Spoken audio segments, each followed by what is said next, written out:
Help us level the playing field. Sign the parliamentary petition today to fuel the growth and fund the game.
Well, hello and welcome to Friday Night Football at Jack Edwards Reserve.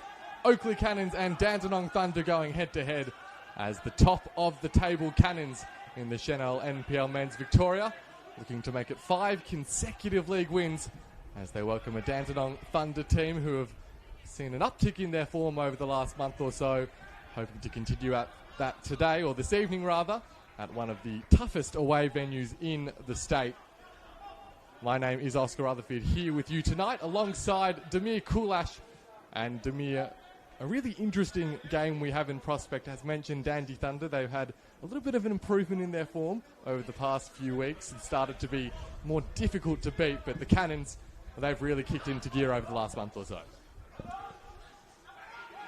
Yes, thanks for having me, Oscar, and I'm looking forward to this one because Oakleigh have been the form team of the competition, and not just the form team, but quite high scoring in that regard. Scored 5 last week against Green Gully, 4 in their previous home game against Bentley, and they'll be looking to add to their tally tonight. But Dandenong Thunder have been tough to beat. Their ladder position probably doesn't reflect how well they played in patches. You think back to their 3-0 win against South Melbourne early this season, and even a couple of weeks ago winning the Dandy Derby in against Dandenong City with a late winner.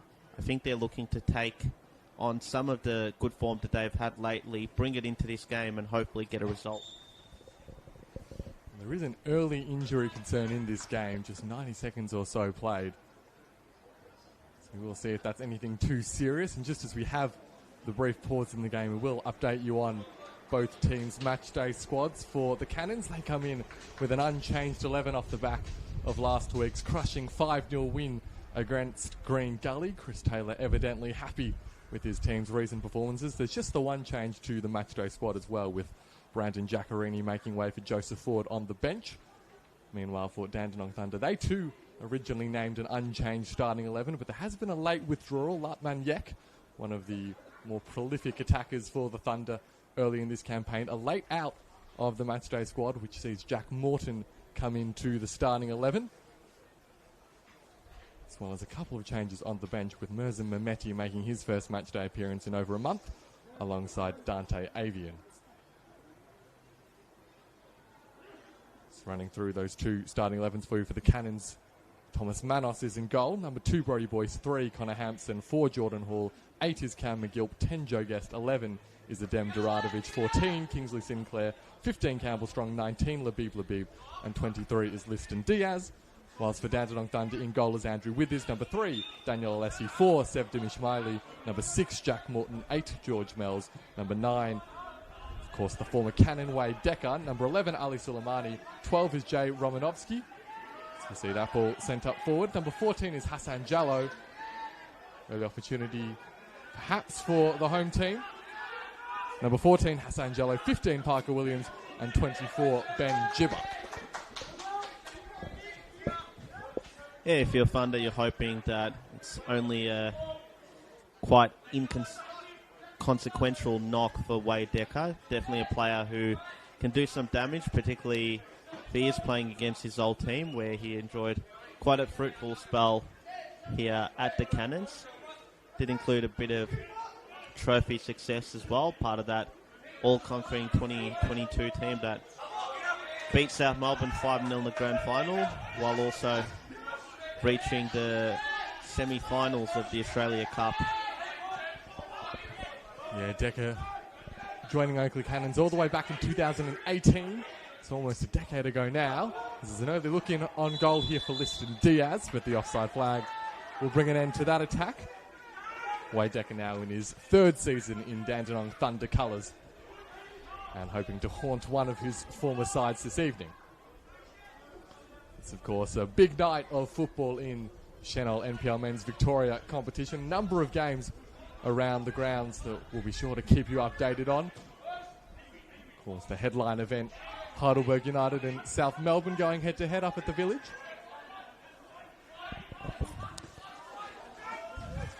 Yeah, and just on that one, Heidelberg commanding 3-0 heading into the break there. It's a very weakened and under-strength South Melbourne team, as you imagine, with their OFC Pro League commitments. But guess that's a secondary story to what's happening not too far away here at Kingston Heath Soccer Complex, where Melbourne City have a 6-0 halftime lead against hosts Bentley Greens. Ball into the box for Dandy Thunder, eventually cleared away. I mean, a truly extraordinary scoreline. But there's a chance here for the Cannons, and Joe Guest, you saw the idea with the reverse ball. Adem Duradovic would have been through one-on-one. Chance could still come forward for Oakleigh here as Diaz gets the first shot away. And it's a save from Andrew Withers. The Cannons showing their early attacking prowess. Thunder scrambling back just well enough to avoid an early concession. But I mean, Melbourne City, of course, coming off the back of that win at Lakeside Stadium against South Melbourne. And already well on their way to another 3 points against one of the teams they're directly competing with for a top 6 berth.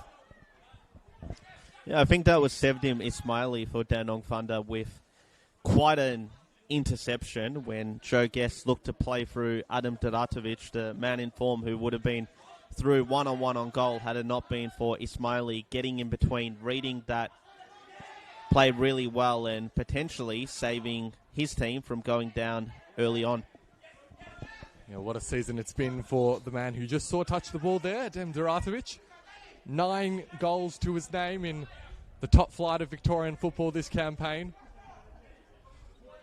Put in the hard yards at the Melbourne Victory Academy team and now reaping the rewards, leading the line for the team top of the table in the top flight of football. Withers with the crossfield ball looking to send through Ben Jibber but unable to control it.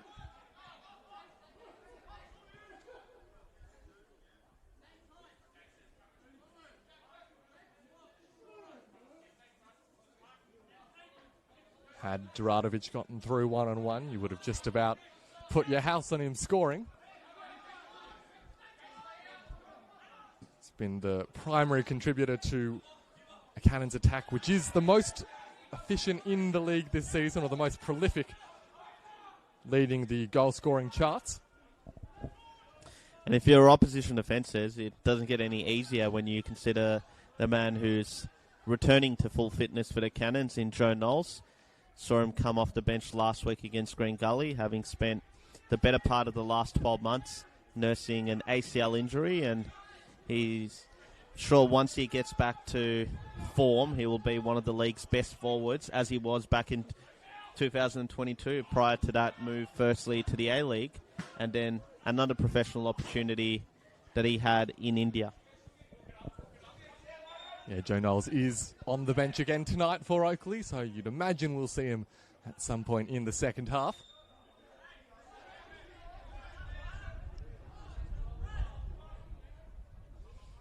Dandenong Thunder for a second time this evening, looking for a long throw perhaps into the box, delivered by Ali Suleimani.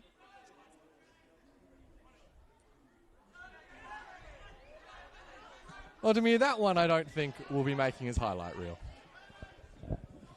If Football Victoria decide to do a blooper reel for this year's gala night, I think that moment will definitely be up there, because you don't see that one happen too often as Oakleigh look to break away here. But, yeah, I was a bit surprised that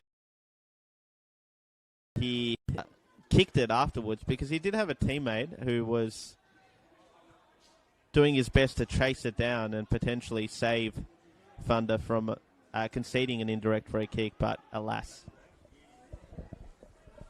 Maybe in that situation you feel you owe a giveaway of the ball. It wouldn't be right for Dandenong Thunder to continue their attack, and indeed they didn't.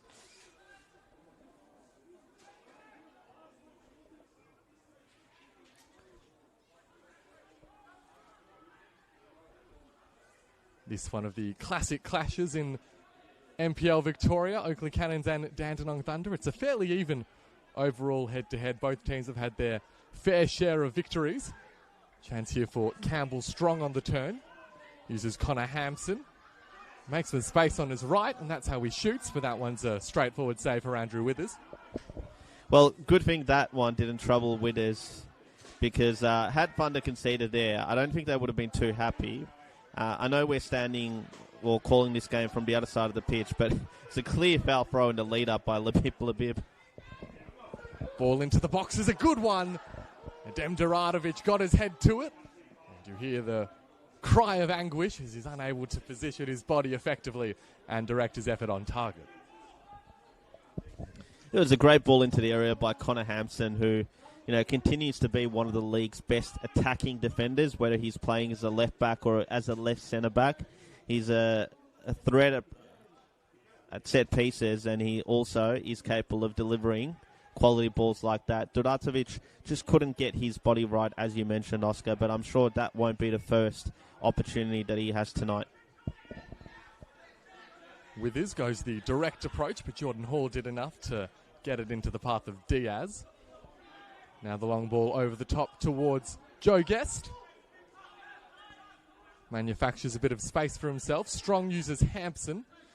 1-2 with Diaz. Still Connor Hampson. First attempt is blocked. Follow up to the back post. And another decent chance with the head for Kingsley Sinclair that time.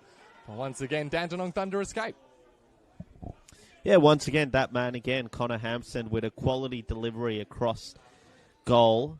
I think a bit like Duradovic before him, Sinclair, his body positioning probably meant that he was always facing a difficult time to hit that one as cleanly as he would have liked. And in the end, I think the cross just was a bit too strong for him. He had to move backwards slightly as he hit that ball, and unsurprisingly, it didn't trouble Withers in goal.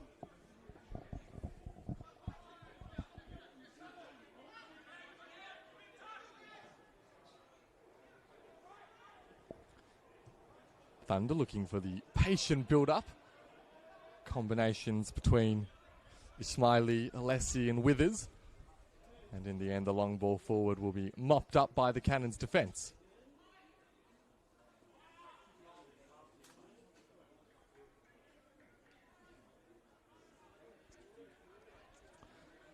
As I was mentioning before, fairly even overall head-to-head. 36 meetings in NPL Victoria between these two teams. 14 of those going the way of the Cannons, 11 for Dandenong Thunder, along with the 11 draws. This a venue, though, that, as is the case for so many teams, has not proven to be particularly fruitful over the last 5 or 6 years. Dandy Thunder haven't won here since 2019.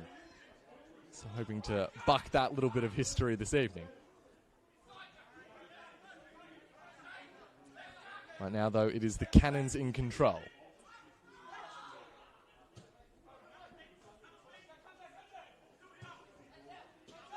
Diaz up towards Strong and sent away by Alessi.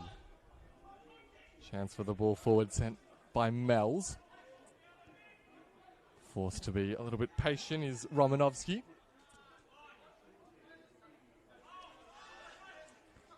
Here's the late inclusion. Morton, the one change to the starting lineup for Adam Piddick.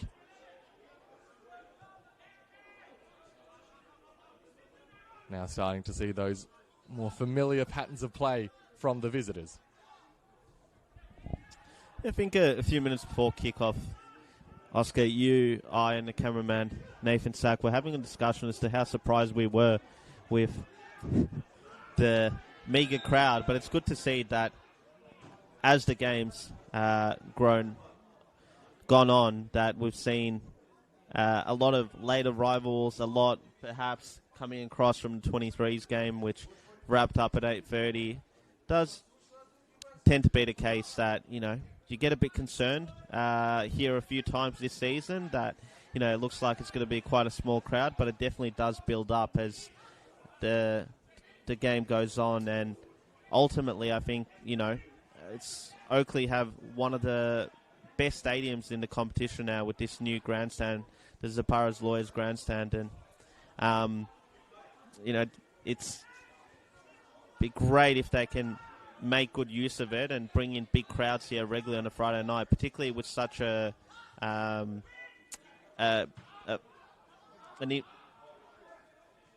I've just lost my train of thought there. Sorry. But particularly with Eaton Mall, the strip at Oakleigh, which includes many local icons, the likes of Vanilla, Nikos Cakes, and so on, that, they can make the most of it and bring a lot of people to not just this venue, but also to Oakleigh, the area. Thunder have worked their way up forward here and won the ball back in a dangerous position. Turning out of trouble and the cross sent in. Clearance only as far as Jibba. Now Romanovsky's attempt to send the ball in is blocked at the source. Thunder have managed to get out of their own half and apply some pressure on the hosts.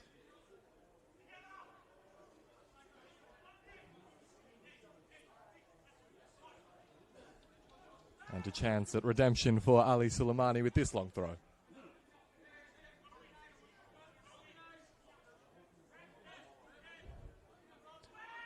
One more conventional as it reaches a fairly deep part of the box, but headed clear by Hampson. Again, Suleimani goes. And well, perhaps the second attempt with the boot will be a little bit more to his liking as it was with the hand throw-in. An important inclusion for Dandenong Thunder tonight. He isn't starting, but Mercer Mehmeti on the bench. He did get injured a few weeks back in a 2-1 defeat against the Bentley Greens. And speaking of Mehmeti, his brother Medin is playing tonight in that game at Kingston Heath Soccer Complex. And given that City are up 6-0 at half-time, I haven't seen the scorers, but I'd imagine he would have scored at the very least one goal. Chance here for Guest. The cross-in is a good one, but met by a Thunder head initially. Good tracking back by Romanovsky. Now Labib stepping out of the defensive line. Once more, Jay Romanovsky is there.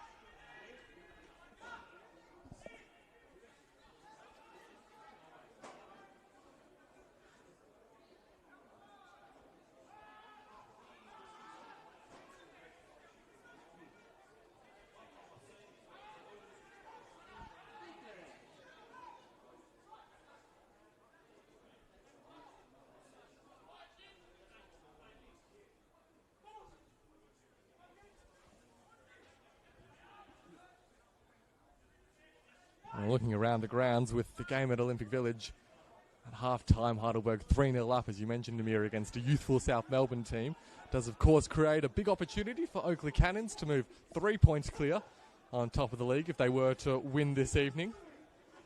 Started the night just the 2 ahead of South Melbourne, but it would be the Burgers jumping up into second spot.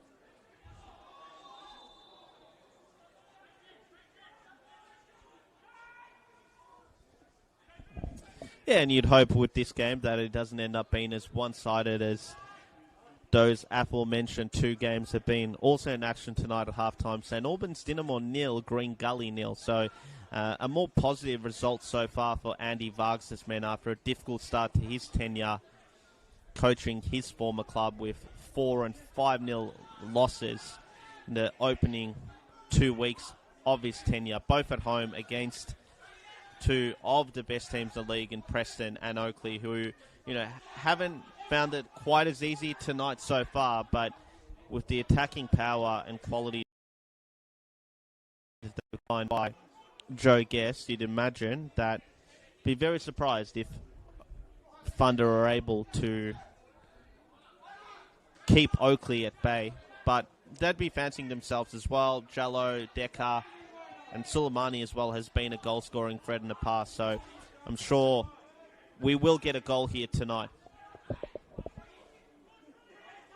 Yeah, no team has yet been able to keep out Oakleigh Cannons for a full 90 minutes. Scoring in every single game of the campaign.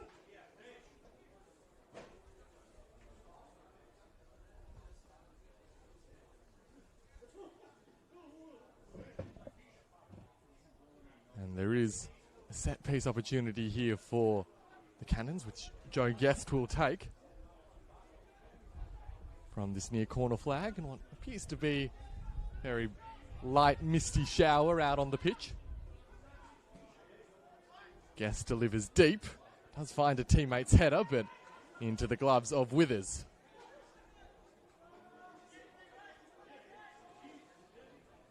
Curzon-Ashton connection not quite paying dividends that time.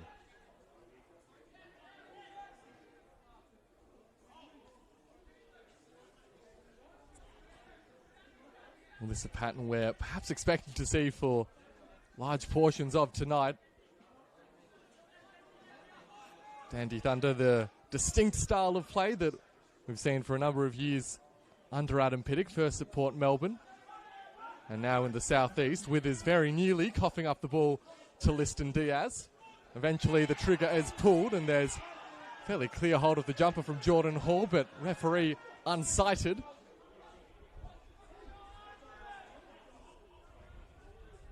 Space down the left now. Romanovsky chooses not to exploit. Central referee tonight, Ross Clark, assisted by Jordan English and Josh Berry as the assistants. Here's Wade Decker coming a little bit deeper to get involved in the build-up.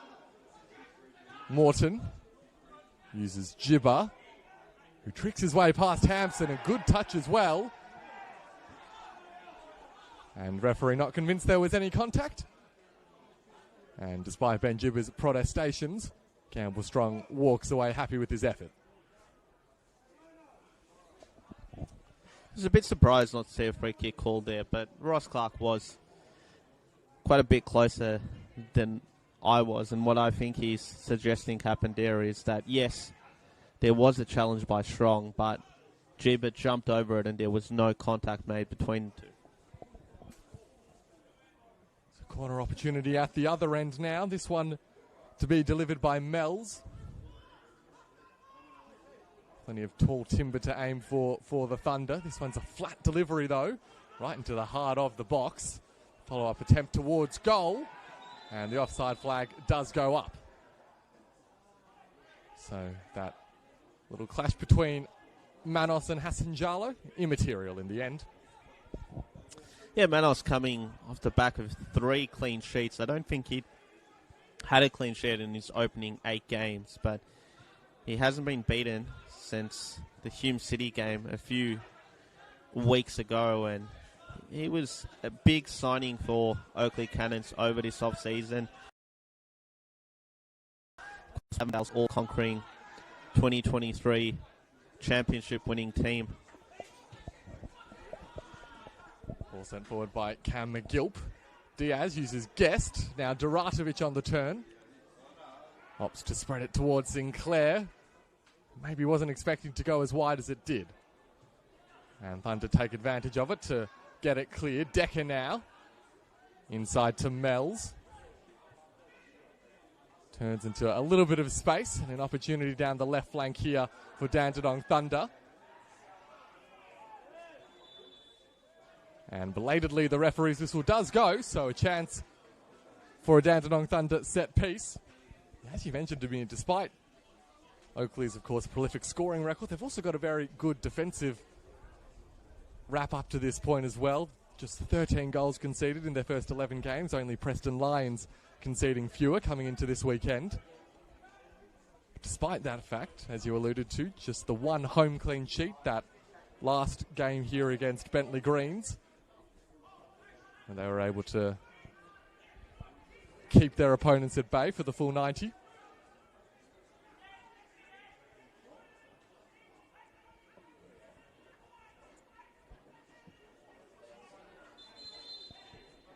Can the Thunder maybe breach the Oakleigh defence here? That delivery is a flat one and helped forward by Morton, but that was a straightforward take for Manos. And now the Cannons will charge. Diaz is the target. Gibber contests. A little bit of a coming together, but referee once again happy to let the play go on.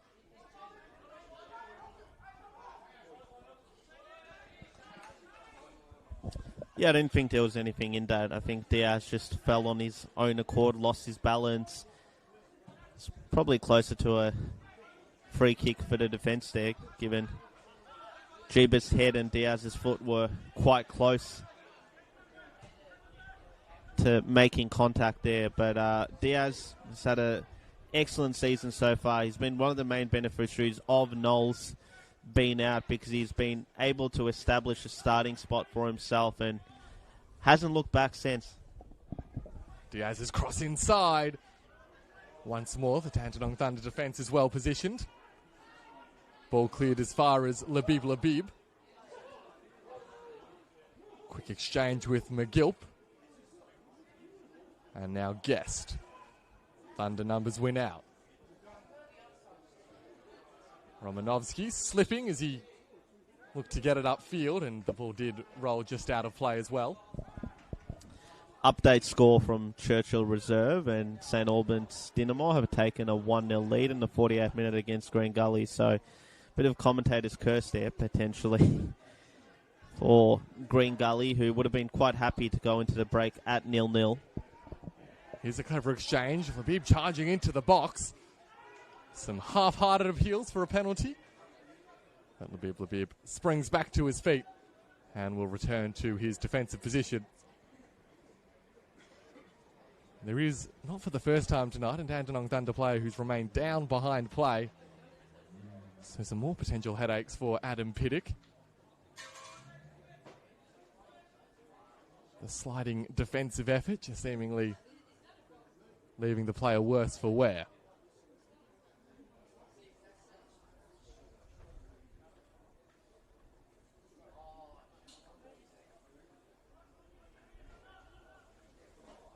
Doesn't look as if any of the Dandenong Thunder staff are making their way out, so just a minor disruption to the game. It's one of the more interesting CT alterations, with Kingsley Sinclair playing in the more advanced position ahead of Labib. Somewhat of a reversal of what might traditionally be expected from those two players. What do you think's the thinking behind the master coach's decision there? Yeah, I think going into this season, Labib had that starting spot on the right-hand flank as the wide force. He's been utilised in that right-back position with Joseph Ford going to the bench, and I think it's probably given him a bit more going forward, given what Labib is able to offer from a right-back position, while also allowing Sinclair to play in a more advanced position himself, because we know he's capable. We saw him, even a few years ago, he had an impressive game in that semi-final win against Avondale. Once again, the long throw sent in, but the Cannons numbers do enough to defy any clear look at goal. Kingsley Sinclair has well and truly established his reputation as one of the most versatile players in NPL Victoria. Seen him in just about every position on the pitch in his still fairly fledgling Victorian career.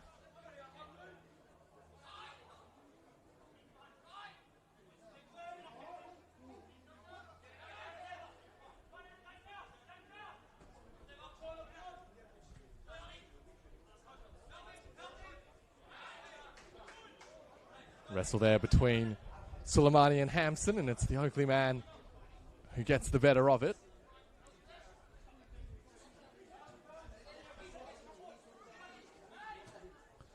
Hampson, who's been heavily involved in the opening of this game. Chance now for Doradovic. Maybe looking to tee up strong. Campbell strong. Just wide of the post in the end. But another ping-it goal from the Oakleigh Cannons. Yeah, it seems to be a pattern of the night for Oakleigh, is that when players get themselves into goal-scoring positions, they're probably not positioned well enough from a body standpoint to hit the ball cleanly, whether it's with the foot or the head, as we've seen on a few occasions tonight, whether it was early in the game from those two Hampson deliveries that Doradovic and Sinclair got their head onto, or in that instance with Campbell Strong, who can hit them himself.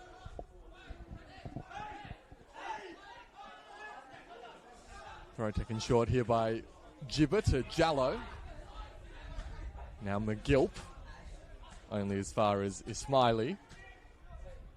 Decker out to that left flank again. Romanovsky, another player who's seen plenty of the ball, retreats to his fellow youngster in Parker Williams. Of course, a player who started the season in the under-23 squad, but has forced his way into Adam Piddick's starting 11.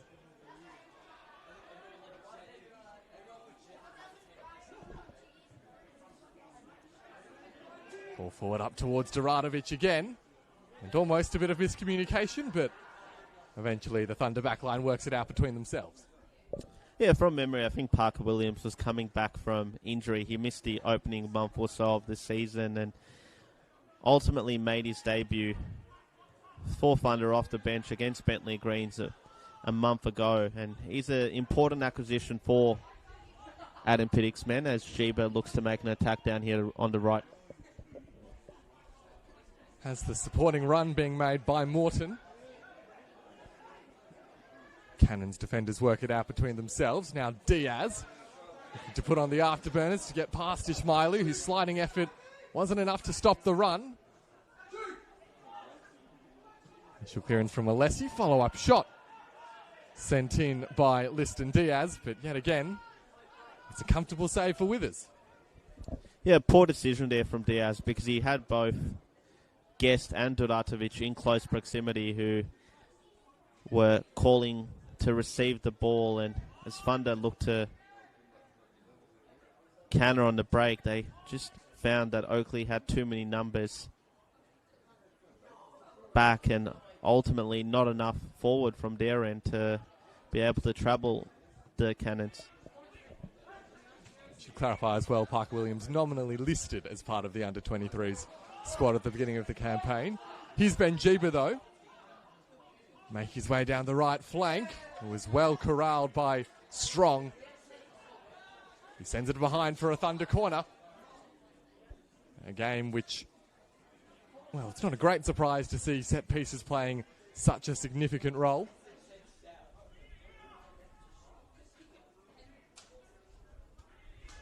Wouldn't be surprised if it were the team that's able to take advantage of one or two of them that will come away with the chocolates from tonight's contest.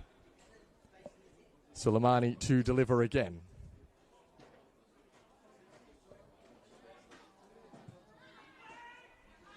Should say it's George Mells. That ball deep into the box and beats just about everyone. And hoping to shepherd it out was Romanovsky, who copped a challenge from behind because of it, but no harm done.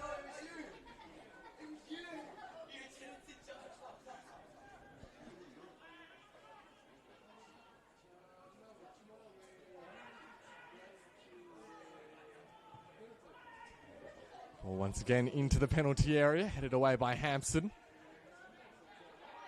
Duratovic with back to goal. And Sinclair sending it forward. Only as far as Williams. And now Romanovsky for Thunder, who will recycle the ball with their back three. He's surprised by the lack of clear-cut chances in this game so far, Oscar, particularly given Oakleigh's form in front of goal of late. But as we did point out earlier, Thunder weren't going to make it easy for them. Not sure surprised would be the word I'd use. We know how these teams tend to create the majority of their chances, and it isn't always those high-quality looks from open play.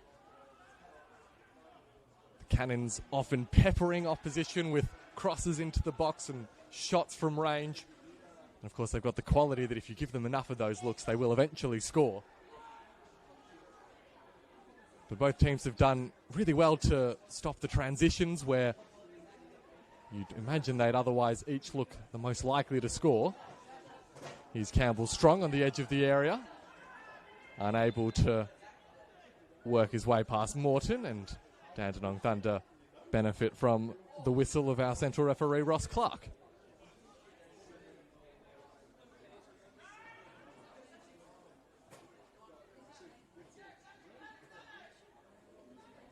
It's a big loss for the Thunder not to have Maniac out there tonight. He's their top scorer, 5 goals in the NPL this campaign.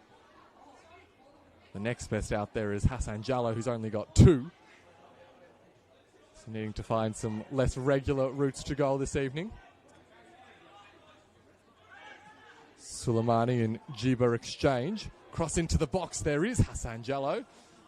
Never likely to trouble Manos from that angle, but did manage to get the ball just towards goal, although well over the crossbar.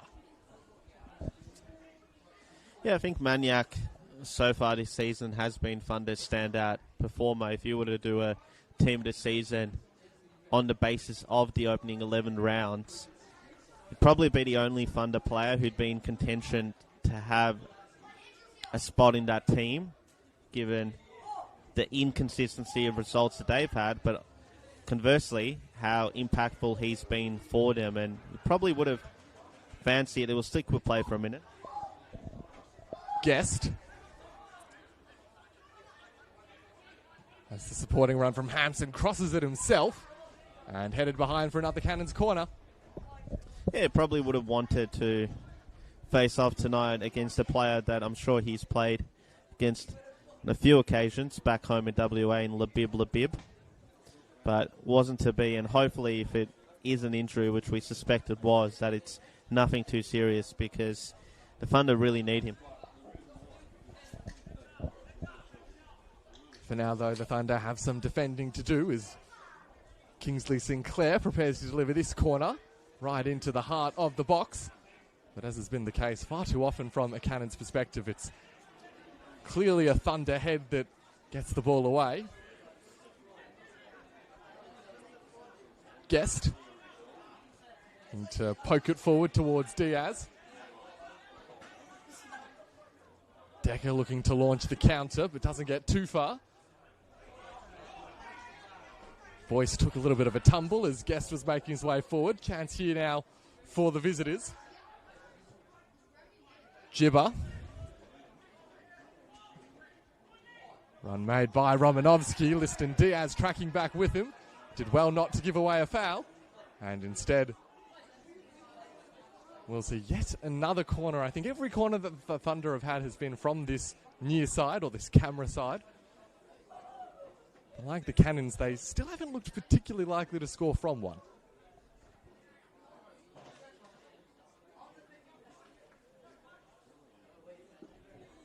Of course, that can very quickly change as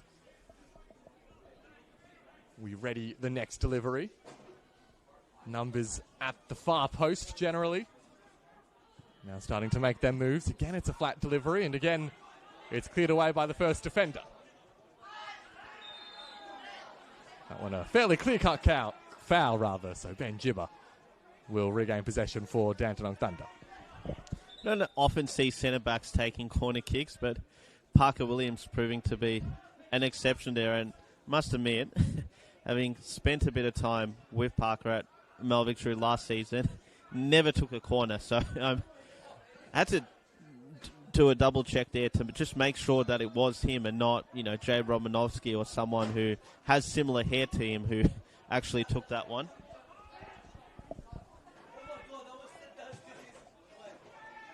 Mel's this time on the delivery. Headed away by McGilp. Still the Thunder threatening. Could fall back to the midfielder. An acrobatic clearance of the ball, and eventually the Cannons clear the danger, at least temporarily. Duratovic has a number of opponents to beat, and the Thunder win out. Cross inside catches a bit of a deflection, and now high into the night sky. Well, they've certainly been sharing around set-piece duties, Dandenong Thunder, maybe keeping their opponents on their toes. Decker, there's space here for Hassan Jallo, gets his boot to it. Manos doing just enough, rushing off his line, and got two gloves to that one. And behind for a Thunder corner. Yeah, a few nervy moments in the last minute and a half for Oakleigh Cannons. I thought Jordan Hall did really well to make that acrobatic clearance that you mentioned. And it will be Williams again who takes this corner. Let's see if he has more success from it second time round.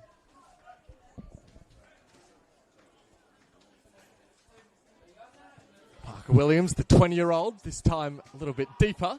But same result as it's headed clear, and the follow-up from Jay Romanovsky not going to be causing any stress for Tom Manos. Again, another shot tonight that when it was hit, wasn't hit convincingly, partly because, or primarily because the player's body position when striking the ball wasn't quite right. And back to Parker Williams taking the corner. I must say, Adam Piddick over the years, and as you saw last season, is probably one of the more dynamic of NPL coaches who isn't afraid to, put out whether it's a unique formation or players playing in roles that they otherwise wouldn't be. I think he was the first coach in this competition to really effectively utilize wing backs quite well, and Ali Soleimani and more recently Ben Jeeba have been two excellent proponents of that, and Jay Romanovsky, who just was on the ball, is also another one.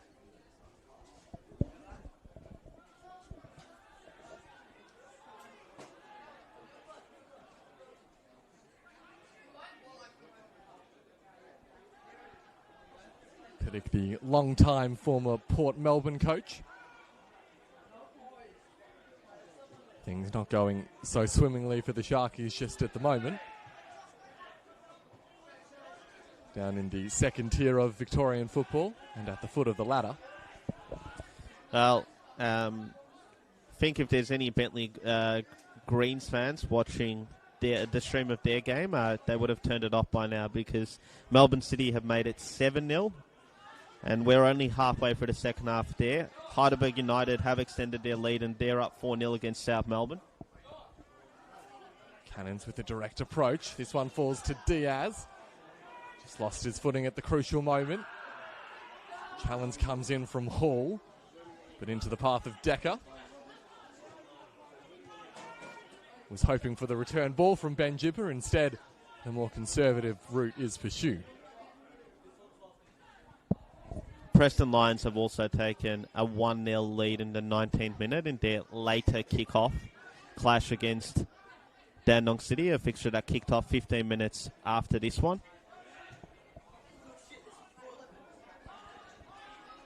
Preston, the team that Dandy Thunder faced up against last time out.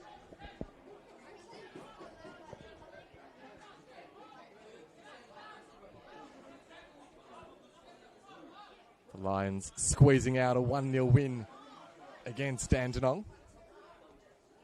Team that's conceded the fewest goals in Senol NPLM Men's Victoria, Preston, under Zoki Markovsky.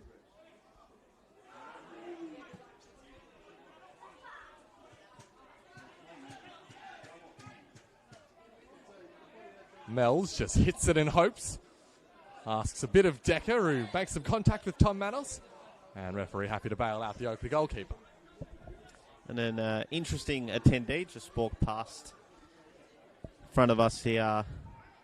The original pavilion in Mel Victory's central midfielder Jordi Valadon, who is potentially watching his former Mel Victory youth teammate in Adam Duratovic here tonight. Here's Diaz. His cross in met and cleared. And taking no chance was Ismaili.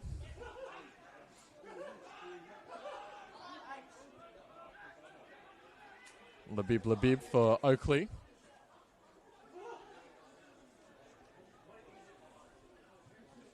Gets the ball back and sends it in. Withers was alert to the danger and mops up between the sticks. So I think so far, given the form Duratovic is in, Daniel Alessi has kept a close eye on him and shows really the importance that he has to Dandenong Thunder's defence. Quite an experienced player. Made his A-League debut as a 16-year-old back in 2014 for Western Sydney Wanderers. And you don't often see players that spent the majority of their career in New South Wales make that trek down here to NPL Victoria, but he did a few seasons ago, and he's been one of Thunder's best ever since. Yeah, Lessie, a former Western Sydney Wanderer and Newcastle Jet, and really established his position at the heart of the Dandenong Thunder defence over the last couple of seasons. One of the more reliable defensive operators.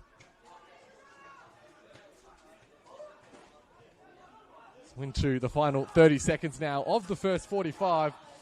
A game that has been short on high-quality opportunities. Plenty of set pieces, which haven't really delivered up to this point. Possibility, of course, late in the half when legs are at their most tired for maybe one of these teams to snatch a lead.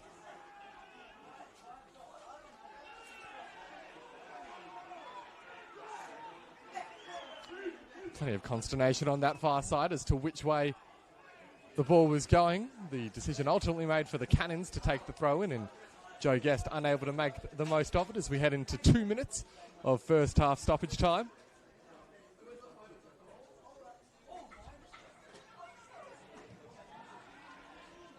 Joe Guest hasn't quite been able to impose himself as he often does in this first 45. Did score in both of the meetings between these teams last campaign.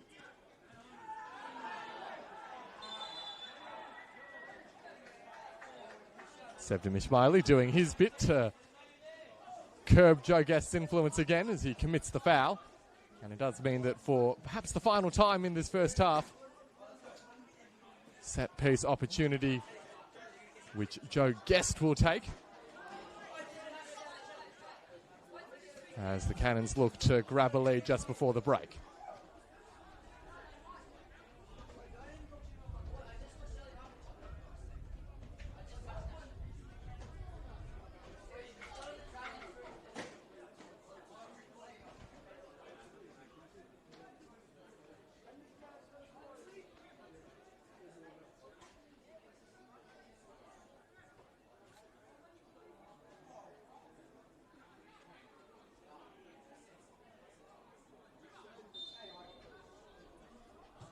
Guest sends it in.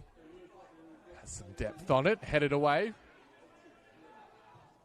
Not sure there's been a ball into the Thunder box in this first half, which has met a clear Oakleigh head in this first half. There were a couple of half chances early on. One comes to mind for Doradovic and another for Sinclair.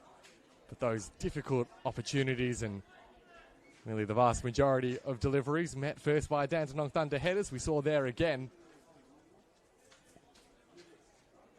And Andrew Withers will be in no rush to take this goal kick for what may well be the final action of the first half. And indeed, at the whistle of our referee, Ross Clark, it is. So 0-0, the scoreline remains at Jack Edwards Reserve. Both teams peppering the other's penalty area, but as of yet, lacking in high-quality, clear-cut chances in this game. Demir Kulash.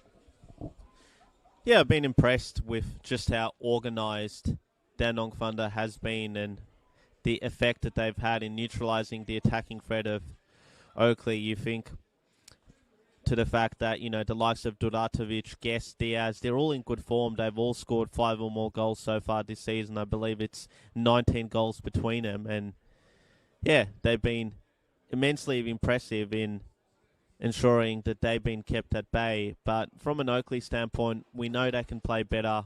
You'd expect them to come out in the second half a bit more with a bit more intensity, because the performance in the first half was a lot closer to what we saw in the opening weeks of the season as opposed to what we've seen in recent weeks. A game finally poised, all to play for in the second 45. Oakleigh a chance to go 3 points clear on top of the Senol NPL men's Victoria ladder. But at the break, at Jack Edwards Reserve, the scoreline reads Oakleigh Cannons 0, Dandenong Thunder 0.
Welcome back to Jack Edwards Reserve. Second half underway between the Oakleigh Cannons and Dandenong Thunder.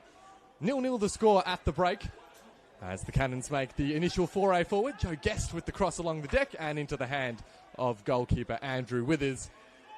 A tightly contested first half, heavily leaning on set pieces at both ends of the pitch. As we bring Demir Kulash back into the call, are you expecting to see more of the same in this second 45, Demir? Not from an Oakleigh standpoint. I think they're going to come out with a bit more intensity than they showed in the first half, and will aim to be more prolific in front of goal. I think if you're Adam Pittock, you'd be pretty happy with the shape and structure of your team in that first half in limiting Oakleigh's opportunities and also looking dangerous themselves. But yeah, it'll be interesting to see what changes both teams also make from the bench and how early we see someone like Joe Knowles if the score remains deadlocked.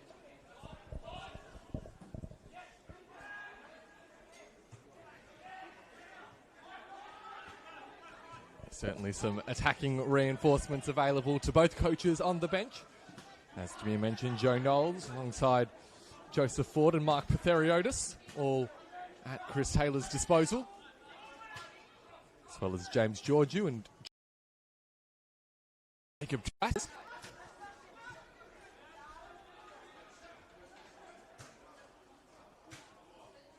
See Connor Hampson making his run down the left flank.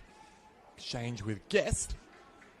And sent away for a throw-in. Whilst for the Dandenong Thunder, Dante Avian and Oliver Yankolovsky, both potentially to be introduced by Adam Pittock, along with Harry Phillips, Merzim Mehmedi, and another one of the former Melbourne Victory youth products in Tobena Abani.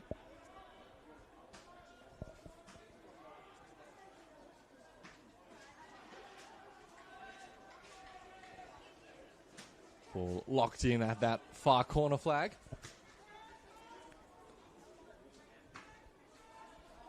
Connor Hampson taking the throw. He and Joe Guest again look to exchange, but the offside flag is up.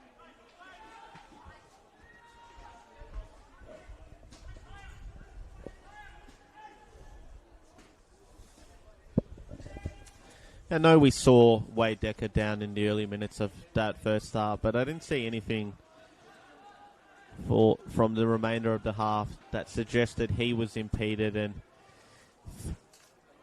Dandenong Thunder are looking to catch Oakleigh on the break perhaps and nab a goal. It wouldn't surprise me if Decker's the man to do it. Once again, the look to get in behind from Guest. And once again, Andrew Withers, a vastly experienced goalkeeper. He hasn't had anything too spectacular required of him so far this evening, but all the conventional things he's done well. Here's Labib. Need to get past a couple of Thunder opponents and does enough to win the throw. Retreats all the way back to Brodie Boyce.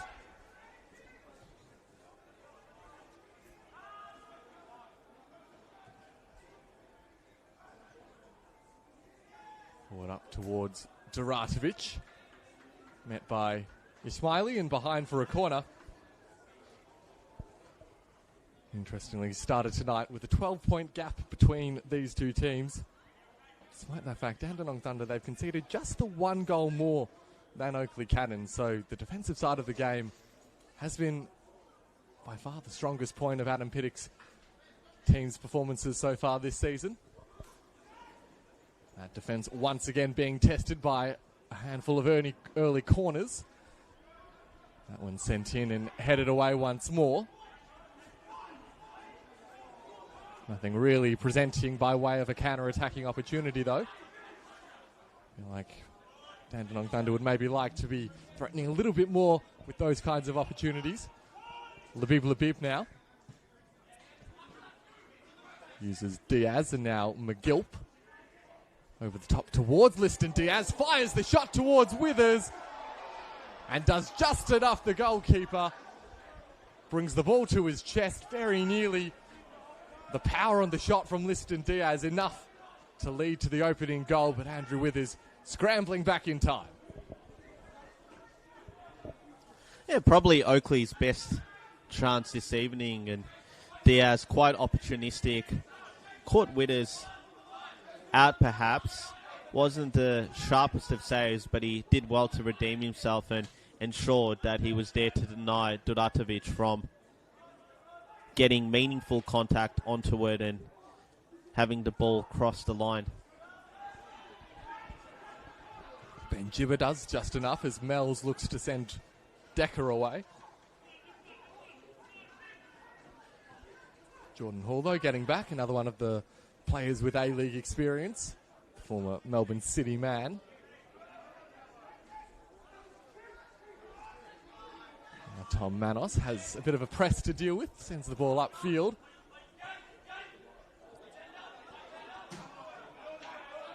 A wrestle between Labib and Romanovsky. And referee Ross Clarks ends up pointing in the direction or in favour of Oakleigh Cannons.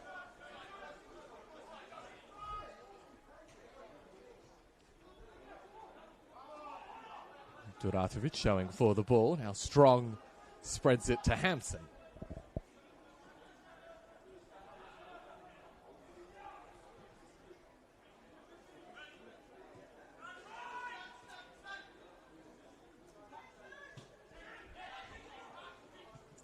Sinclair and Labib attempt the quick exchange. Romanovsky was there though, and getting back to support as well was Suleimani.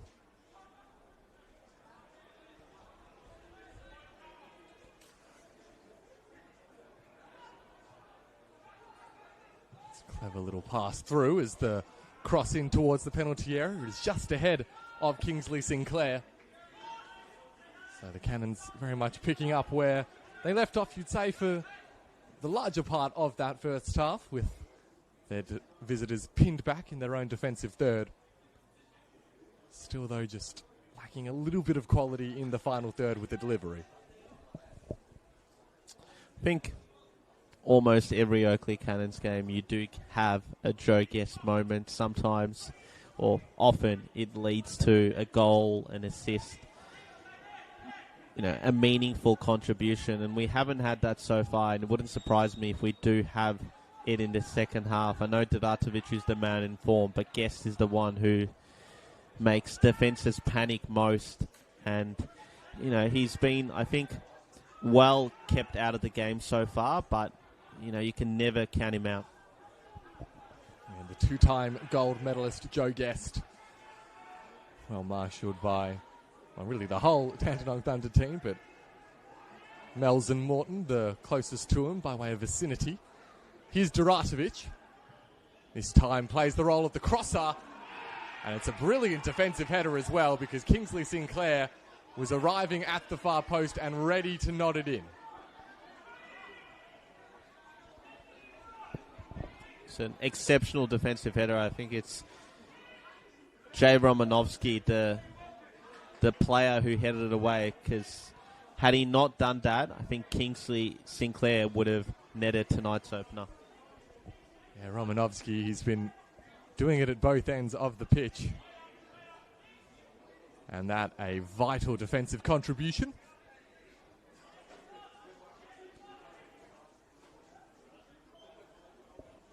Chance here for the Cannons to deliver. That's a really good opportunity. Jordan Hall was closest to it. And the call is for another corner, but that was a golden look for the Oakleigh Cannons. Not sure how it is a corner, because saw that, like you saw that, in that it came directly off Jordan Hall, but maybe referee had a better view of things there, and Oakleigh are getting closer. They've had now 3 near misses this first minutes into the second half. Possibly heard 2 sounds as it left the head of Jordan Hall. In any case, the follow-up delivery this time finds the boot of Connor Hampson. And that one he got right under and sends it well over the crossbar.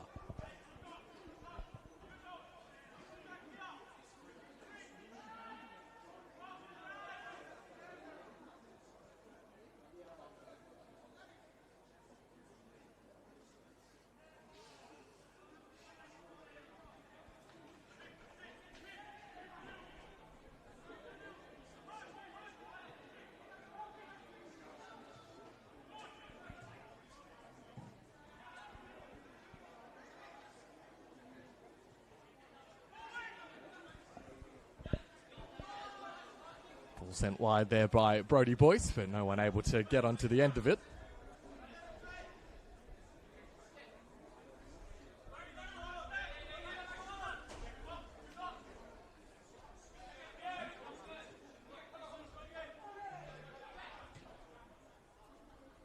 Oakleigh tonight hunting what would be a 4th consecutive home win as part of their really impressive last month or so. Still in the cup as well, with a couple of wins in the early rounds. Same can't be said for Dandenong Thunder, already out. This is a chance for Guest, who keeps the ball in play. Had to be sent clear. Yeah, they're definitely putting a lot of pressure on the Dandenong Thunder defence, and we do have a few full-time scores coming from not only the top flight, but also the second tier. We'll stick with play for a moment. Cannons poking and prodding, trying to unlock this Thunder defence. Cross comes in again. Once more, the sheer weight of numbers enough for Dandenong. Yeah, so ultimately, Bentley Greens 0, Melbourne City Youth 7, Heidelberg United 4, South Melbourne 23s, in all honesty 0, and St Albans Cinema 1, Green Gully 0. So that winless start for Green Gully extends to a 12th game. Jack Edwards, is that ball in? The header towards the back post. It's narrowly off target. There's more controversy as to the decision from the referee, but in the end, the Cannons come close again. The Dandenong Thunder escape with the goal kick. Yeah, if that was off a Thunder defender, I think you can also conclude that it could be a make-up call or one that ultimately evens itself out. And there is also a full-time score from VPL 1 where Brunswick City have scored a 95th minute equaliser to draw 1-1 at home against North Sunshine Eagles, who were coming into the game in better form, but Brunswick City ultimately deny them their 2nd consecutive away victory.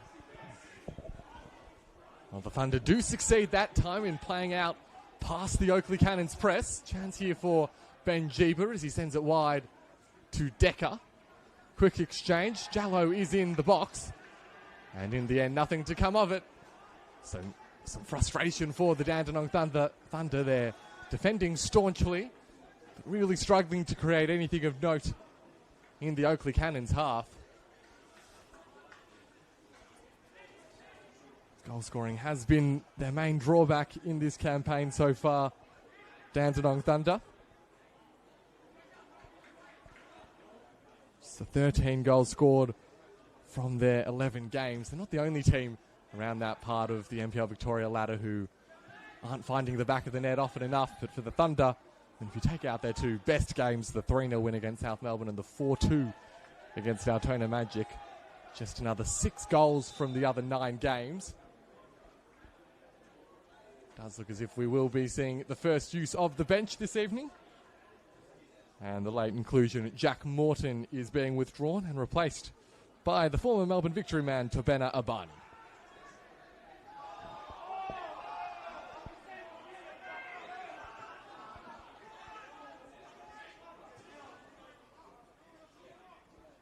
Sinclair plays Guest in behind. Guest shifts it onto his left boot. Lifts it up towards that back post, but beats everyone. And I just wonder, to me, whether we're going to see any structural change from Adam Piddock with that Abani shift. I think what we have seen is that Abani has replaced Romanovsky at left back, and Romanovsky is playing in the centre of the park as he replaces Morton in that position. At all surprised to see Romanovsky moved into the middle. He's been really effective on the flank. No, because I think that was his primary position. Ball in is another good one, and Duradovic was there, just scuffed the shot, and Oakleigh do get themselves a corner.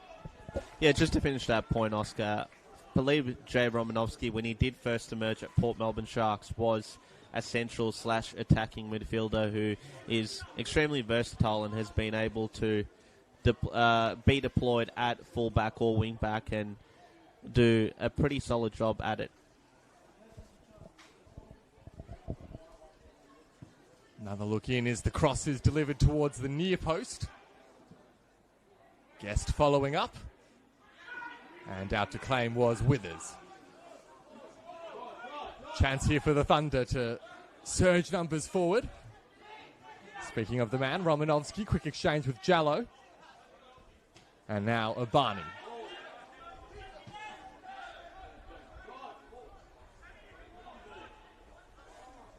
Romanovsky again, this time spreading to Ismaili before the retreat to Daniel Alessi.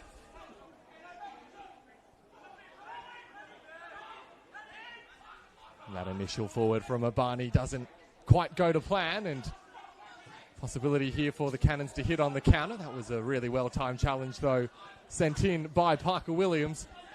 He needed to get that one right, otherwise Labib may well have been in behind.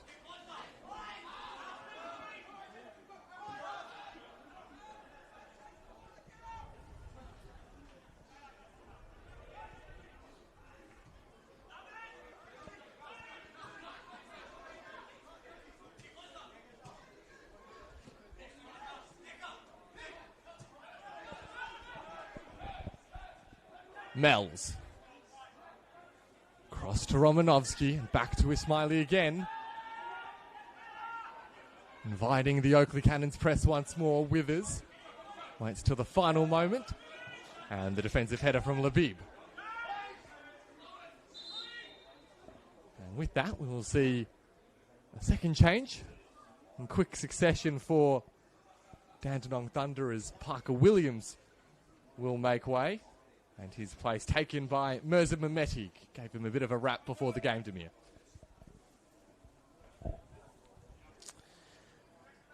Yeah, it was Mehmeti's injury that led to Williams being able to deputise in the centre of that Dandenong Thunder defence alongside Daniel Alessi. And it'll be interesting seeing the weeks to come. I think Williams has been a consistent performer over the last few weeks for Adam Pittock, whether he maintains his place in the starting 11 with Mehmeti back. Does Pittock, potentially look to go back to a back three, which served him so well last season, where he, of course, had Tice Van Amerongnen, who made up a pretty solid defensive partnership alongside Alessi and Mehmeti.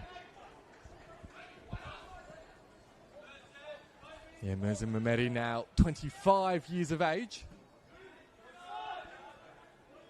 Made his senior Thunder debut all the way back in 2018.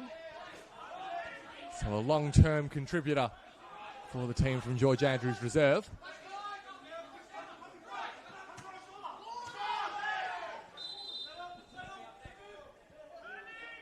And throw-in doesn't quite go to plan for the Cannons. Chance here for Abani.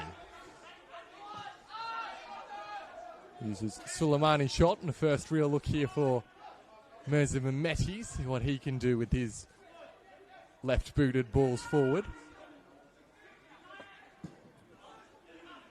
Goes central, but Jordan Hall read it best. Now Diaz on the turn. And hoofed clear.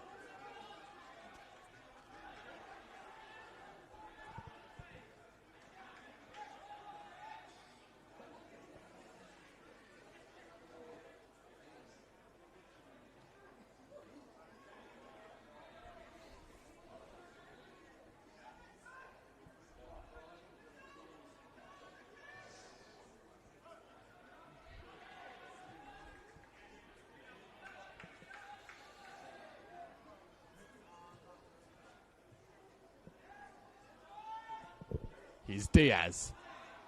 Got past the defender, but the touch was just a little bit too heavy. Takes it behind for a goal kick. So they did start the second half really strongly, the Oakleigh Cannons. You wonder if perhaps Thunder have weathered the worst of the storm and are now just establishing a little bit more of a foothold. Yeah, potentially, and some proactive substitutions from Thunder's end with Mehmedi and Abani coming on may have also helped. It'll be interesting to see how early or how late on Chris Taylor goes to his bench. He is known to be quite conservative when it comes to utilising substitutions or utilising them early. He does prefer to keep his starting 11 on the park as long as possible. But with Knowles on the bench, I mean, Pefriotis, we've seen him have an impact. Got an assist last week to his old Mel Victory youth teammate Duratovic. So 2 attacking options that Chris Taylor can utilise, who may be able to contribute and ultimately get that goal that Oakleigh have been hunting since the start of this game. Well, a rare look in here for the Thunder as Abani looks to get the cross inside. Well blocked by Sinclair.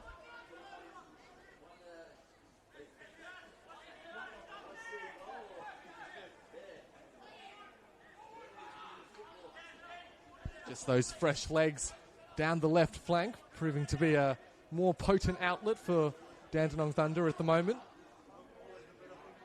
And for, I think, the first time in the second half, we can see one of these long throw deliveries sent in. Headed behind, and the Thunder get themselves a corner of their own.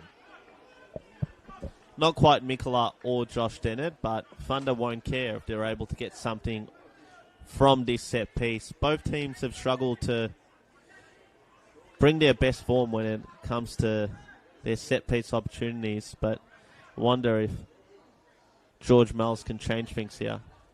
Yeah, it'd be a real nick against the run of play in this second half. Mells delivers it deep. Manos got a fist to it, and he needed to do so. Opportunity here for the Cannons, though, on the counter. Strong with the ball, just didn't pull the trigger quite in time for Diaz. Still the attack continues. Ball across to Brodie Boyce.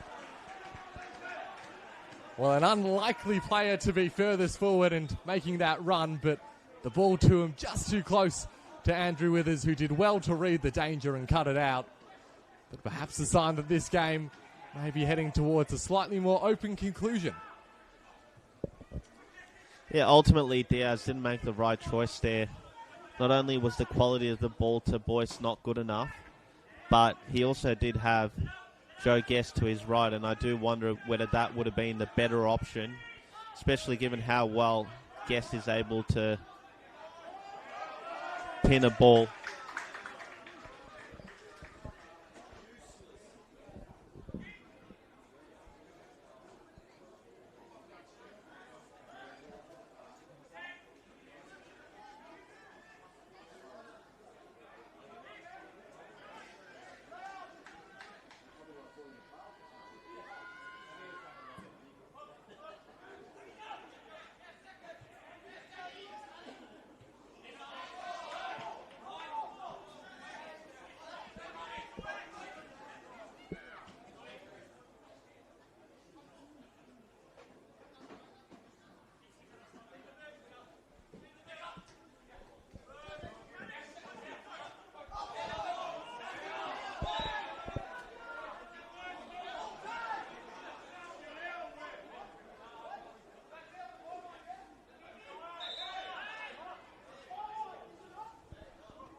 A little bit of ongoing dialogue at the moment between referee Ross Clark and Ali Suleimani in particular.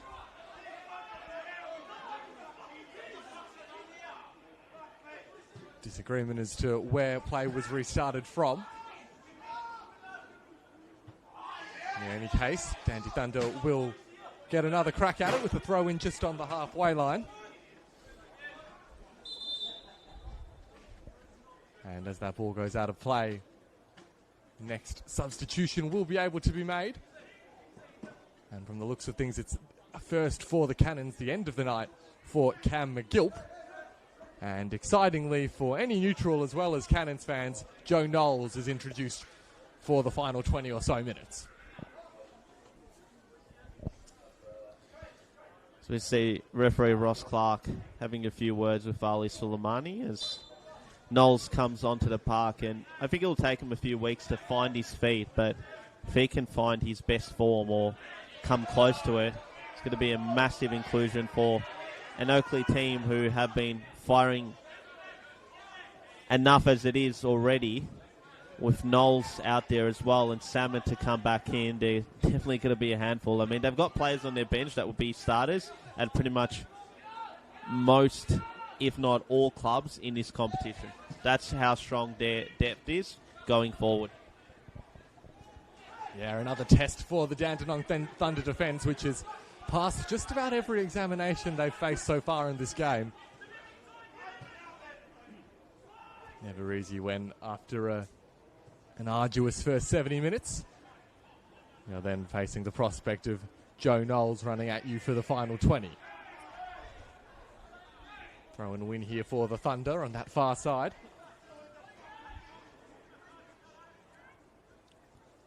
I mean, they haven't picked up enough wins so far this season, to me. You've mentioned that they've been a little bit unfortunate at times with the quality of their performance not always being reflected on the score sheet.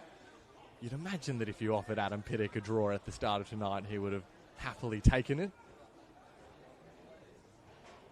This team, though, not just remaining level, but still in with a chance, of course, of pinching something from this game. They're looking as potent as they have at any time in this second 45. Ball sent up towards Gibber. He just slips at the pivotal moment.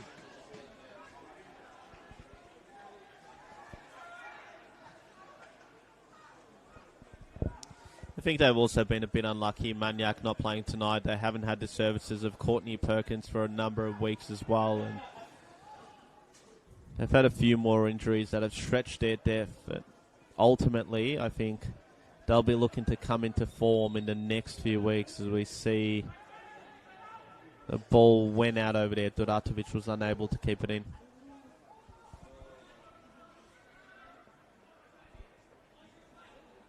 Well, an undesirable result, rather, for Dandenong Thunder, who would have otherwise been away in a little bit more space. But now, really every player on the pitch, bar Tom Manos, crowded into a fairly small portion of the pitch at the minute. So much space available to Dandenong Thunder if they can get it to the outside.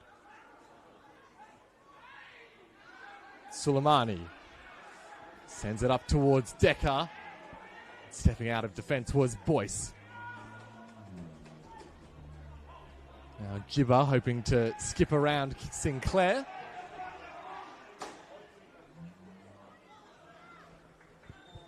That's Campbell Strong, who's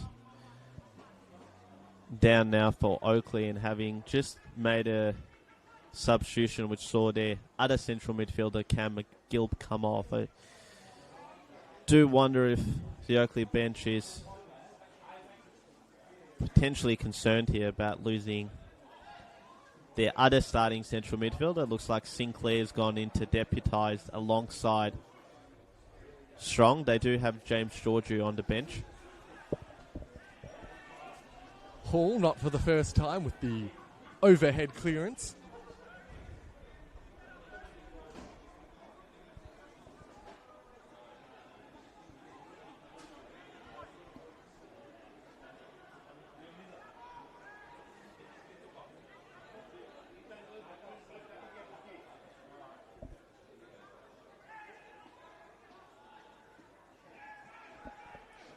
Potential look in here for the Thunder down the right flank. Ball in. Tom Manos had to be sharp, and he was. That one not a straightforward catch, but he made it look fairly simple, the Cannons goalkeeper. Sends it upfield as well. Now Withers is the one showing his goalkeeping prowess as he scissor kicks the ball clear. Play quickly restarted by Knowles. Now Decker. This is Jallo.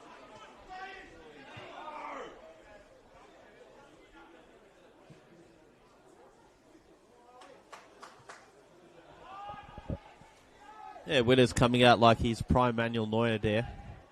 But ultimately did the job and quite acrobatic. Not sure Duratovic liked it one bit as those two briefly squared up behind play.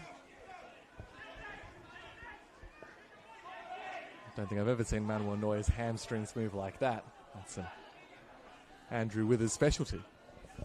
You must have missed the 2014 World Cup final, Oscar. Fair.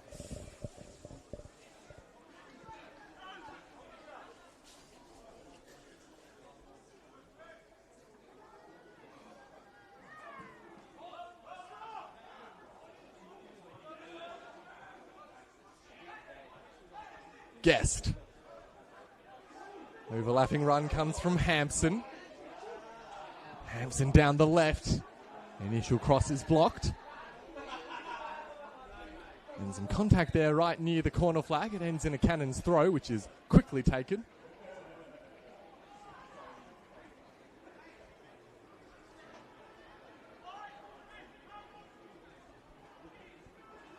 Inside the final 14 minutes now of the 90. Game has opened up a little bit. Dandenong Thunder posing now a similar threat at the other end as we're seeing here from Oakleigh. That ball inside, well, it fell to Joe Knowles. Maybe if he were just a little bit more match sharp, that's one that he might have buried. Instead, though, he's looking to pick up the pieces. The cross inside, met at the near post. Now Mells with the flick on header and to the path of Jallow. Met instead by Boyce.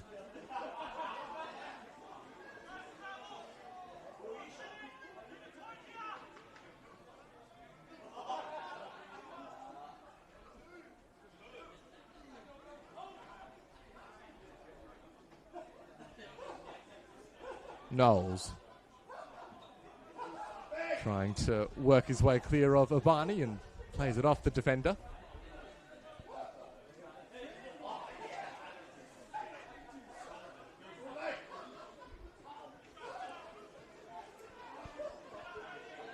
So is this the one? Is this the time that Oakleigh Cannons get this corner routine right?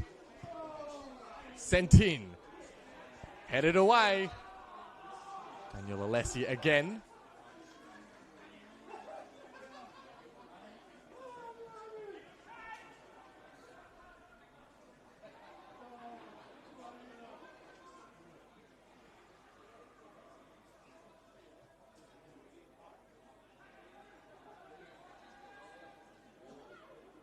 Guest has worked his way over to that far side now.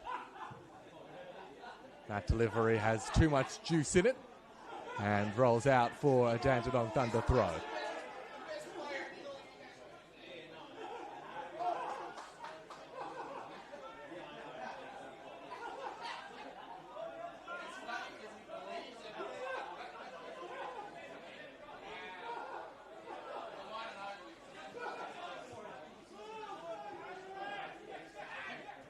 Chancey for Decker. Contact there with Campbell Strong and referee deeming the foul for the little drag down. Campbell Strong was very happy to give that one away. Now it's the Thunder attacking down the right. Attempting to turn into space was Gibber and does enough to retain possession. They'll look to recycle now, the visitors.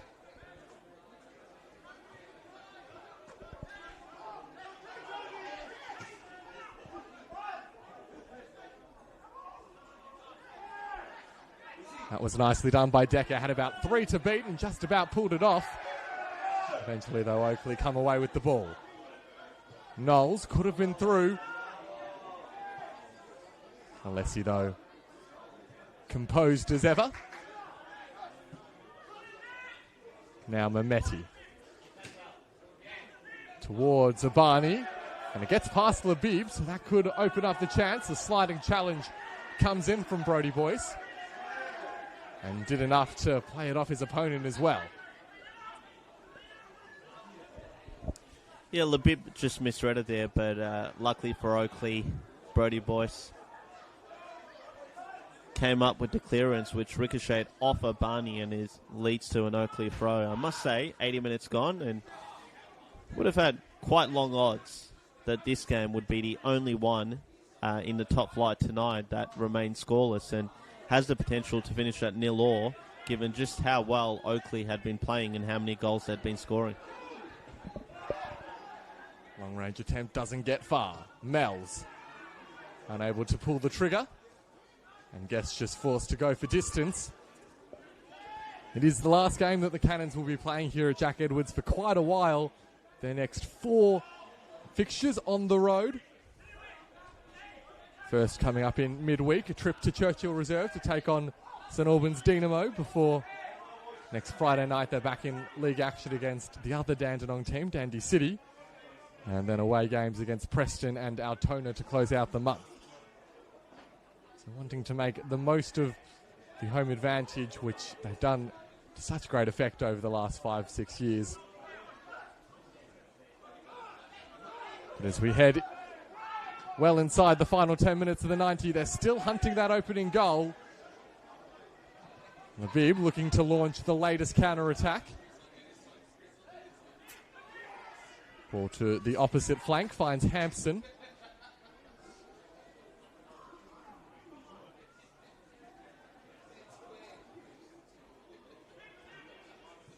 Cross eventually makes its way to the back post, headed by Obani.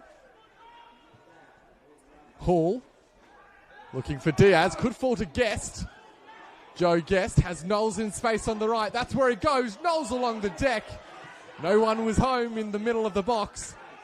And as a result, Dandenong Thunder send it as far clear as they can.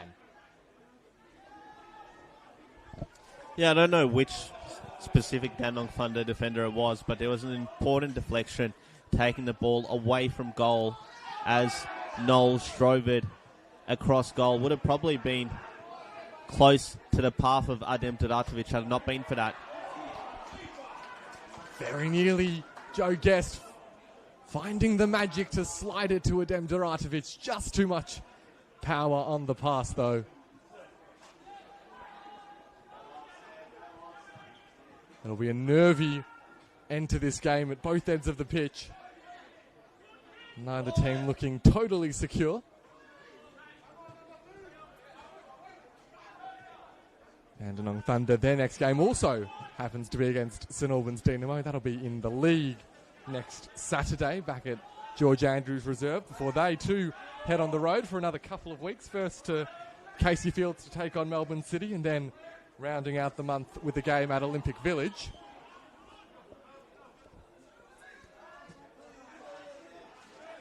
Strong defensive record will hold them in good stead for those games, you'd think.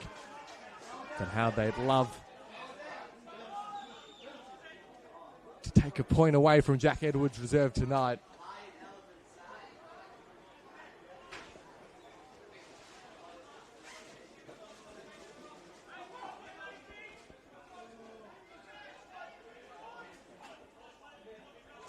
They, of course, wouldn't be the first to do so this season. Oakleigh somewhat surprisingly vulnerable at home in the first couple of months of the season. Losses to both Preston and Heidelberg here.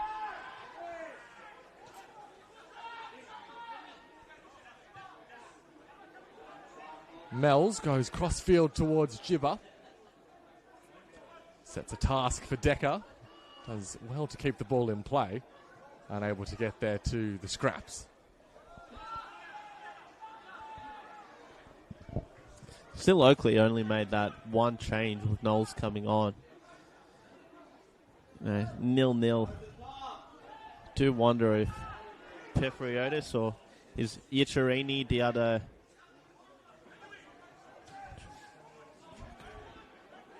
Sorry, Giacorini.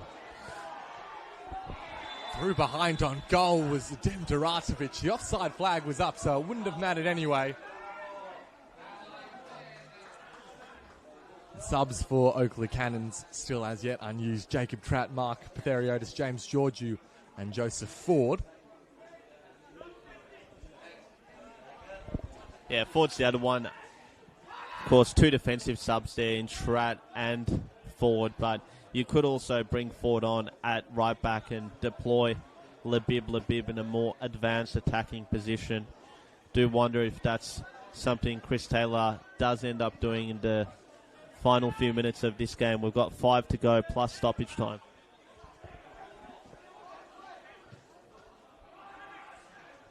Sent forward by Alessi. Ball does bounce, and there's a little bit of confusion between Cannon's defenders, but they eventually get the ball clear. And charging forward was Ben Gibber, illegally so, as he bundles over Joe Guest. Into the final 5 minutes of the 90. Sinclair inboard to Duratovic. This is Hampson. Cross sent inboard. Duratovic turns. The attack continues through Guest. Now Diaz gets it away with the right boot, but diving to make the save was Withers. Yeah, Withers and Diaz, I think they did cross paths briefly at Port Melbourne back in 21, and Withers keeping his clean sheet at bay. Wasn't a shot that had a lot of power, did have a bit of direction on it down low into the corner, but ultimately quite comfortable for the Kiwi keeper in the end. And that skewed shot there from Suleimani won't be troubling Manos, although he has had to sprint all the way past the corner flag to retrieve the ball, and you can sense a bit more desperation from Oakleigh Cannons. They sense that there's a winner to be had here, and if you're Dandenong Thunder, you just have to keep him away from the goal, and hopefully for them they can muster something on the counter. Still no indication of an Oakleigh Cannons change, but Adam Piddick looks set to introduce two new players in the final few minutes.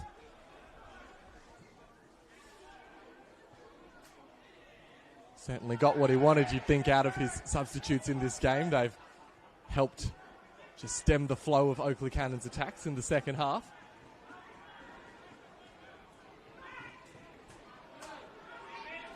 That one well read by Mehmeti.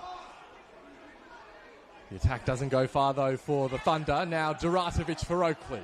Adem Duratovic goes with the right. The sliding challenge was good, and Guest's follow up is enough to earn the Cannons another look.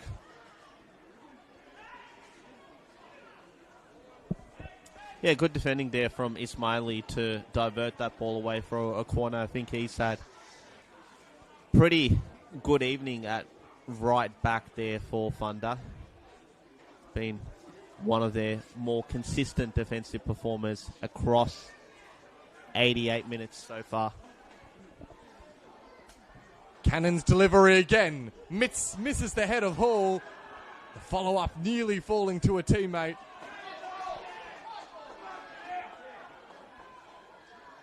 And Dandenong Thunder navigate another corner delivery successfully. So you wonder if that double change will take place now, or if instead the visitors are happy to wait it out. 90 seconds remaining in the 90 minutes.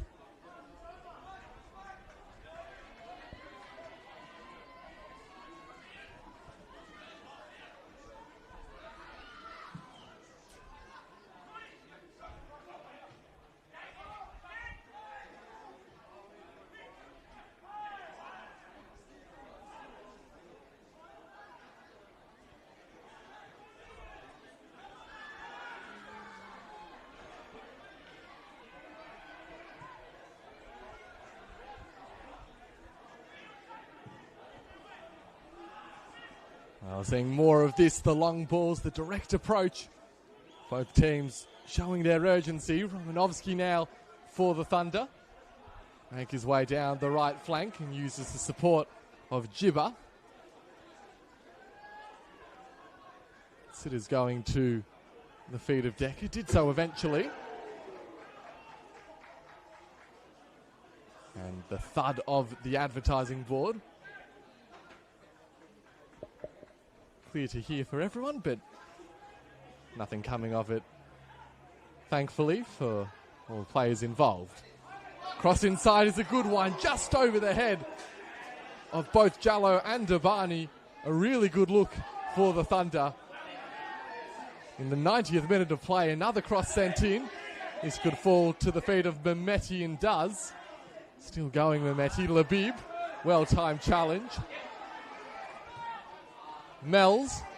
3 minutes of stoppage time to be played. Wade Deck has committed a foul.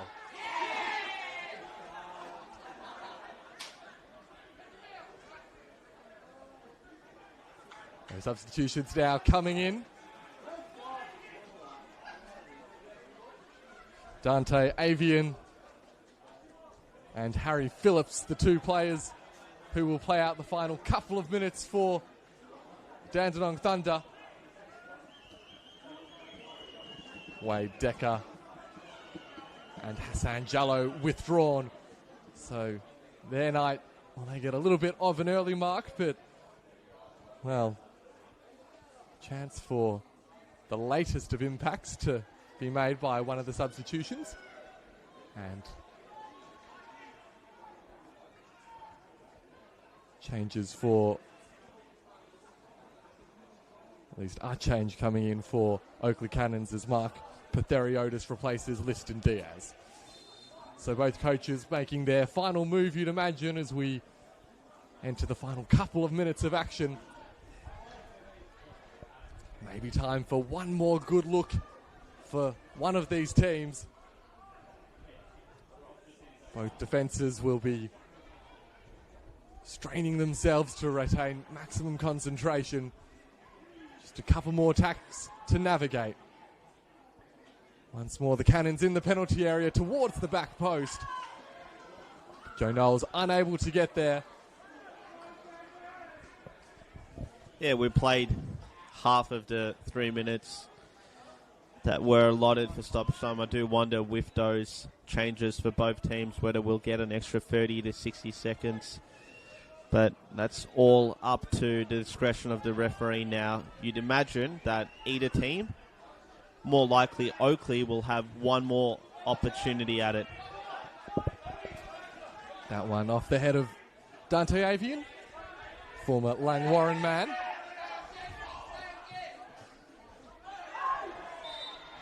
On a fairly clear-cut foul on Joe Knowles, so maybe one final look from a set piece for Oakleigh Cannons.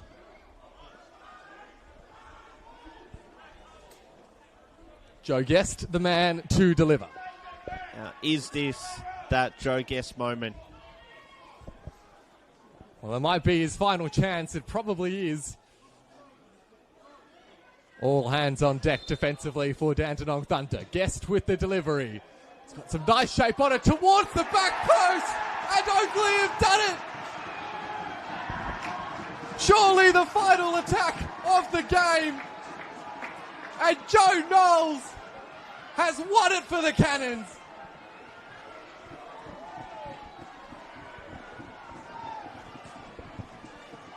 Come of the man, come of the moment, Joe Knowles. We spoke about him so much,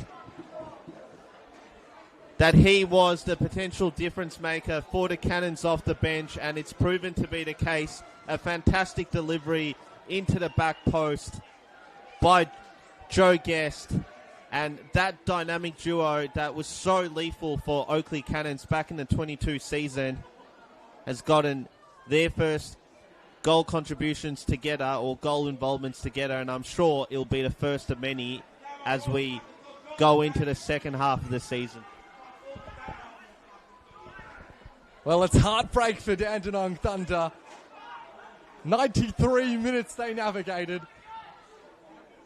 But just as it ticked into the 94th minute of stoppage time, the Guest-Knowles combination comes back to haunt. Can Dandenong Thunder do the impossible? Oakleigh had it clear, played off the opponent by Joe Knowles, and his status as the match winner surely is secure now.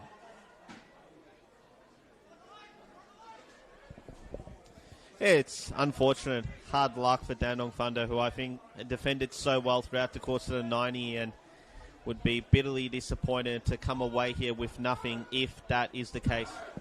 Knowles again, fires towards goal! Oh, Joe Knowles is back, and he's back with a bang! An unbelievable finish into the top left corner. 2 goals with second half stoppage time expired, and the Oakleigh Cannons are romping clear on top of the NPL Victoria ladder. And that's why Oakleigh fought so hard to get Joe Knowles back to Victoria from WA, where he was at Olympic Kingsway a couple of seasons ago.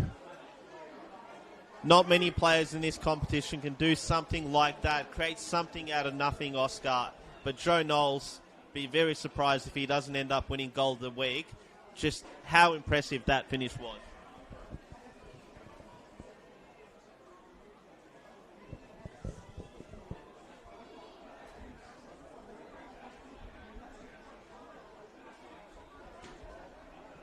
Well, just when you think it's all over, just when you think Dandenong Thunder have ground out a result, Oakleigh Cannons strike twice at the death.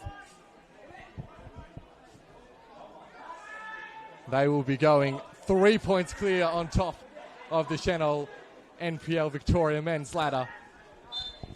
I was just about to say, Oscar, Joe Knowles is on a hat-trick. Surely he can't do it, but Ross Clark blew his whistle just as I took the microphone off you, and ultimately Oakleigh Cannons 2, Dandenong Thunder 0. Probably the right result in terms of the number of chances Oakleigh had, but Dandenong Thunder so unlucky. It's a little consolation for them how well they defended over the course of 91 minutes, but it's really 2 goals in the last 3 or so minutes of this game that has seen them come undone, and they'll be bitterly disappointed as they look to bounce back next week against St Albans Dinamore, who Oakleigh themselves, as you mentioned, will be playing midweek in an Australia Cup game at Churchill Reserve. Both teams victorious tonight. Oakleigh extend their lead at the top of the table given South Melbourne's result, but ultimately Joe Knowles, what a player.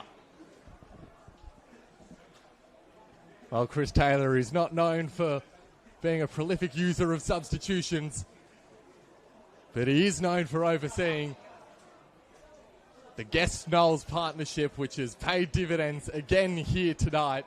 Oakleigh Cannons, 2 goals in the final seconds of this game. Joe Knowles back with a bang, and Oakleigh Cannons 3 points clear on top of the NPL Victoria ladder. That's all the time that we have tonight from Jack Edwards Reserve. I've been Oscar Rutherford alongside Demir Coolash, and the full-time score, Oakleigh 2, Dandenong 0.